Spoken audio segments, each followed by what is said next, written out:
Hello, fellow Whovians. My name is Christian Basil, and welcome to the Legend of the Traveling TARDIS. And I have a question for you. Is there a doctor in the house? Dr. David Brin, astrophysicist, and I can also fix mild sprains. Really? Science fiction author, and you can see above one ear Mars, which is going to be much in the news tomorrow, and we can talk about that. The other ear Venus, which I have a screenplay about, and above that my first novel, Sundivers. So I take you places, and this is the Traveling TARDIS. Dr. Brin, tell us a little bit about yourself and where people can find you. Oh, well, I'm getting old. I remember in 1984, I was the hot young thing in science fiction.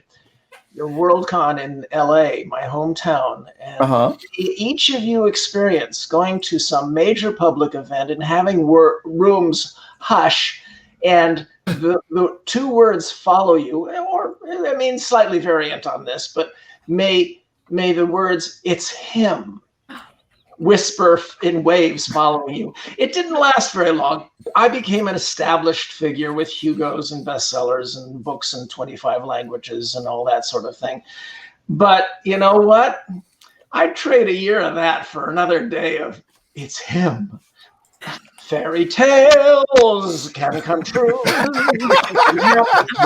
if you're young at heart. And if you check out his stuff on, I believe that I got the website right, davidbrin.com. Is that correct? David and then BRIN, like brain without the A, which means I'd be smart if I only had an A. So that's davidbrin.com. You didn't think you were going to get this entertained tonight, did you? I have a YouTube channel. The fundamental grounding of science fiction isn't science, although I am scientifically trained, and I'm one of the 10% of science fiction authors who is. Some of the best hard scientific science fiction is written by former English majors like Nancy Kress and Sheila Finch and Catherine Asaro and Greg Barron and Kim Stanley Robinson. No, what transfixes us all is history.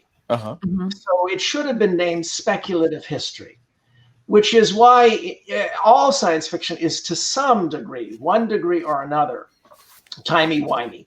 And of course, tomorrow, Perseverance. Oh my God, 7 minutes of absolute terror.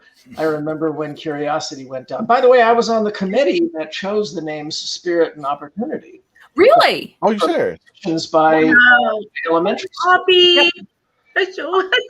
I was leaning towards Lewis and Clark or Wilbur Orville because it was 2003. But Spirit and Opportunity were great names. So I'm babbling a bit, but that is where I keep my science hat. I also have a social commentary hat in that I'm sort of Mr. Transparency. I wrote a nonfiction book called The Transparent Society. And it's been a bit influential in reminding people that the fundamental of our civilization is not even freedom of speech. It's not even freedom. Those are tools that give us something that almost no other civilization had. And that's the ability to notice our mistakes by pointing out each other's mistakes. And you need freedom in order to get that, the reciprocal criticism. Unfortunately, in the last 10 years in America, reciprocal criticism has gone cancerous. I promise, yucks, whether you're saying yuck, yuck, yuck, or whether you're saying yuck. But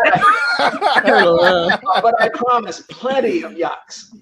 A sci-fi comedy called The Ancient Ones, 2 YA series, a reissuing of all 5 of my Uplift novels with new introductions and covers, reissuing of The Postman, and I have media news about that, and several other projects. Wow.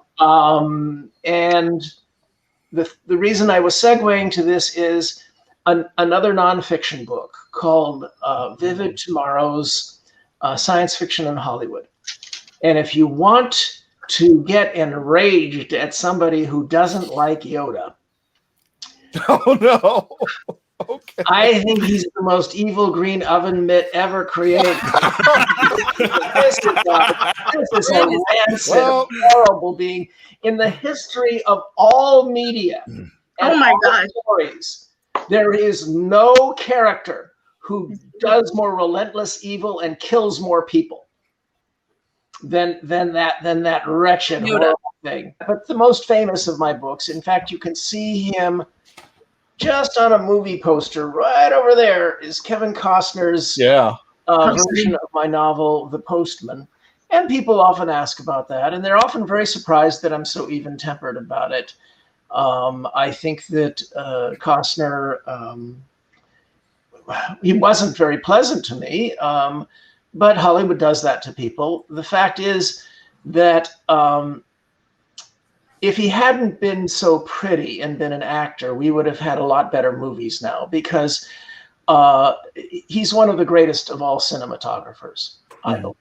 I think the Postman movie is one of the dozen visually and musically most beautiful films ever shot.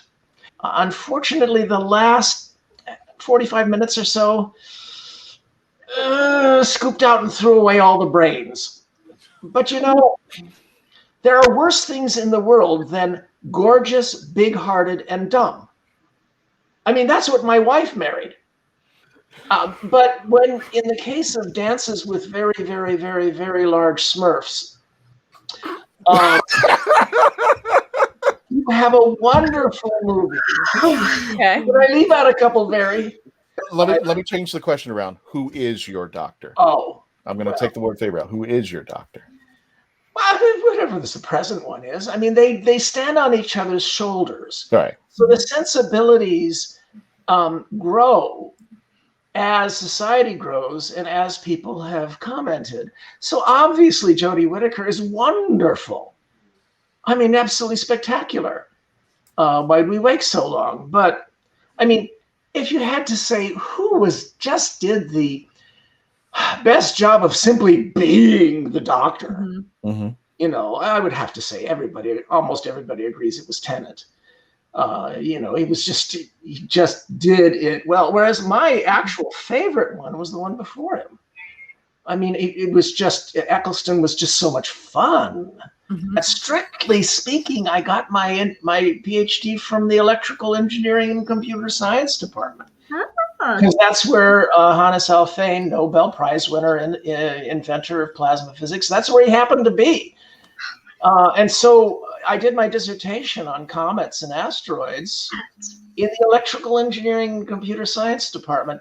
One of the great things about our civilization that we've got to retain is that the labels don't matter as much as getting the job done. My brain hurts. Oh, the bubble wrap is all exploded now. It's gone. It's totally gone. I'm good.